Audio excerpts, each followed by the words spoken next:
mas é assim, viu, a vida do trilheiro. A vida do galo não é assim. É. O dela não vai descer? É duro. Ah, o dela não entrou na filmagem. Tomara que esse merda aqui. O dela passou esse fio? Não, eu não acredito nisso. Merda, vai dar uma mão. Não. O de la vida do aviação? Acelera, acelera, acelera. Volta um pouquinho. Puxa a corda do lado aí. Acelera.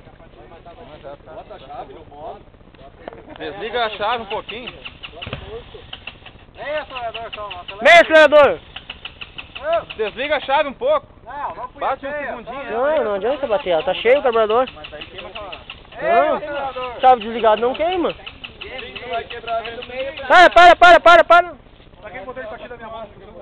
Ó, tá só afogada. Inveja, né? Que inveja que eu tenho, cara. A gasolina fechou com o tombo. Não, eu fechei antes lá embaixo. Fez de propósito. Queria ver te fuder. Ah, tu é bandido. Mas aí tem uma moto, eu fechei.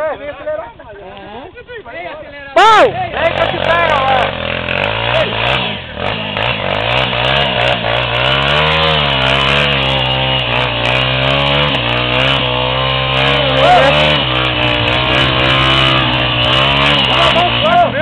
Uma mão, hein? Pega a trilha do lado aqui, ó.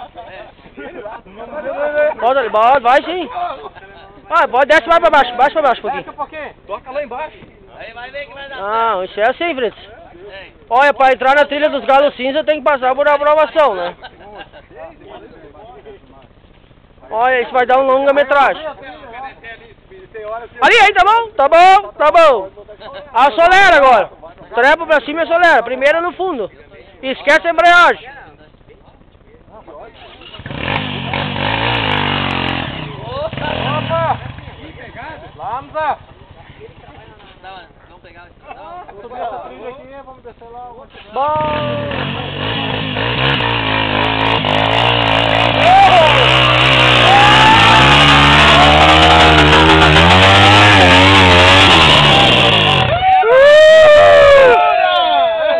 Hein? Oferecimento, disco de embreagem na promoção, R$35.